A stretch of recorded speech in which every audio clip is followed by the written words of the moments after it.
Hello everyone, my name is Babak and I will be talking about alternatives to gas flaring in oil and gas refineries.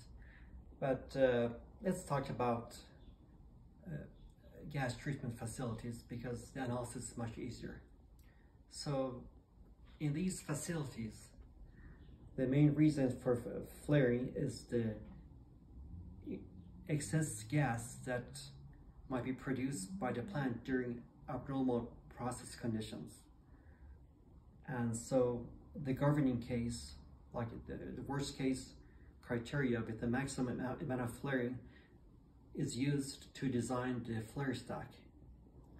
Now, no matter what scheme we use to reduce this amount of gas flaring for environmental reason, due to HAZOP requirements, design requirements, we will keep the flare stack design in the conventional sense. We'll not reduce it because we're not sure if all the time this alternative to flaring methods would work.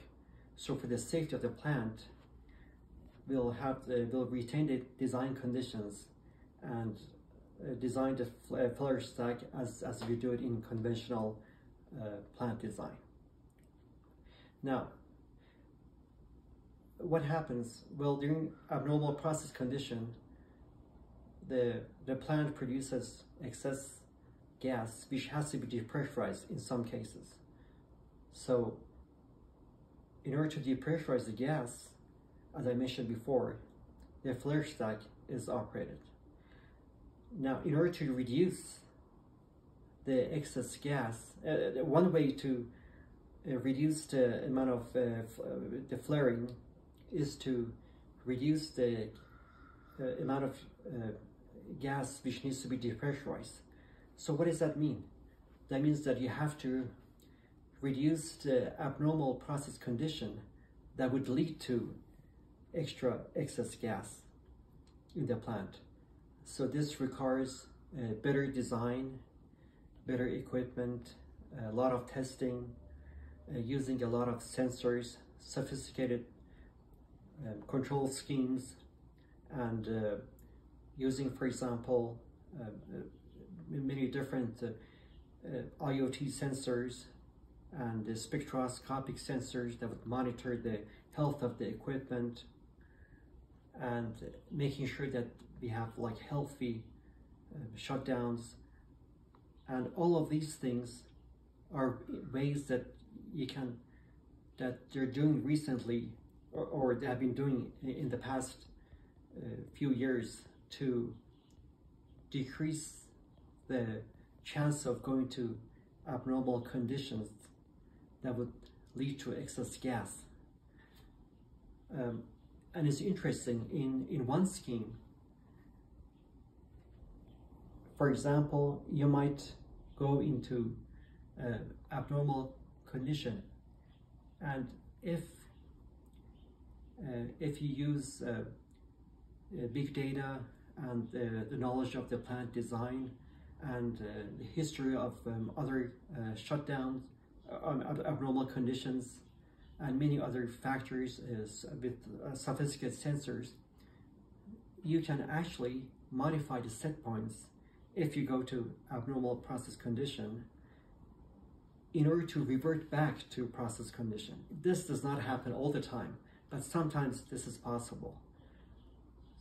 And while you make a transition to normal process condition, you would modify the set point and return the set point eventually to the design set points. This is like one way that you can take care of certain kind of abnormal process condition and eliminate the possibility of excess gas and the need to depressurize that gas. So a lot of design work has been done, and you have to worry about, and they're doing a good job in plant designs everywhere to make sure that they're reducing the frequency of abnormal process conditions that would lead to that would lead to the need for depressurization. So again, one way of reducing the flaring is to reduce the frequency of times that you might have excess gas that needs to be depressurized. That's one way. Now we can complement this by another method, and this method is to redirect the excess gas during depressurization in abnormal process condition to other facilities, either to generate electricity or other forms of energy, or to convert the excess gas to a valuable product. Now, how can we do this? Again, we can use sophisticated sensors, IoTs. We can use the knowledge of the process design, and if we have the history of abnormal process conditions, and we can use edge computing, and we need like a good network like 5G or 6G to do the processing for us, and maybe we can predict the time period that we might go into abnormal process condition that would lead to excess gas that needs to be depressurized. Again, I emphasize the fact that we always need to keep the flare stack design intact, because we never know if this redirecting options work all the time. Now again, if we do the prediction correctly and we go into abnormal process condition, and we have the excess gas that needs to be depressurized, when we do that correctly, then we can, for example, use that excess gas instead of using the flare stack to burn that excess gas, we can redirect the gas into like inside or offsite generators to produce electricity. Or you can use this excess gas as a feed to other facilities, to other plant. Now, suppose you're using a generator that produces electricity. That generator again produces CO2, in which case you can use CO2 converting unit to convert CO2 into valuable product. In some cases, there are technologies that you can use a portion of the gas feed, the excess gas that we are redirecting to this other facilities. We can use that, and a portion of the CO2 that comes out of the generators, we can combine those and turn those into valuable product too. So again, the excess gas, this is a redirecting scheme where we are taking the excess gas, instead of flaring it, which would lead to emissions and it will have a negative impact on the environment. We are redirecting this excess gas that supposedly we're predicting the time that this will happen. We have to predict it by using this artificial intelligence methods. If we can redirect the gas to other facilities to generate electricity, or convert the excess gas to other forms, we have taken care of this this excess gas, which in an environmentally safe manner. Now, there are times that it is not possible to redirect all of the excess gas to other facilities, in which case it's okay. At least we have been able to lower the impact on the flare system. So the flare network would operate.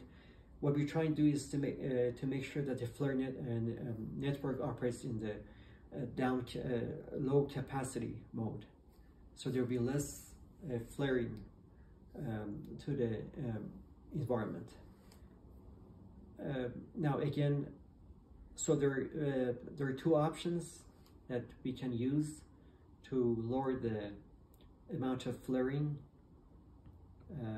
One is to reduce the frequency of time periods that you might have abnormal process conditions that would lead to gas depressurization.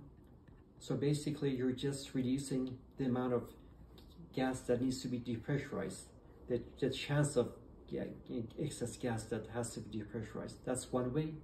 Another method is that suppose you have that excess gas during depressurization, you can redirect it to other facilities, either like to generate electricity, or you can convert it to other forms, to valuable products.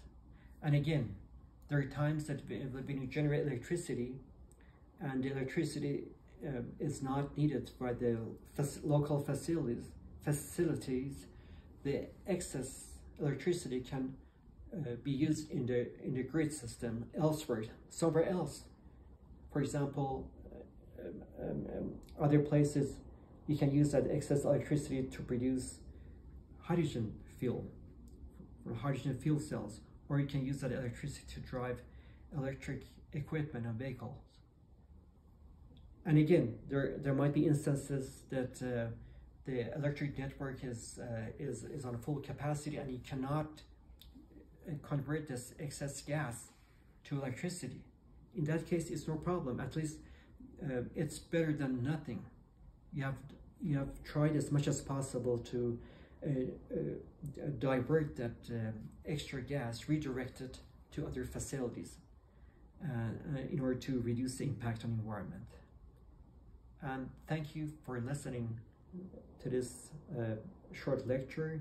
And again, our aim is to help the environment by lowering flaring by using a flare network, and finding an alternative to flaring. But remember, always we have to, for the flare stack design, we have to retain the design and its size, because we will not always be able to use other schemes to redirect the excess gas during depressurization. We have to do that according to HAZOP. We have to make sure that the flare stack design is designed by the governing case without any help of any like routing facilities, because we're not always sure we can use these rerouting facilities. So and this is needed in order to make sure that there's no damage to the equipment in the plant.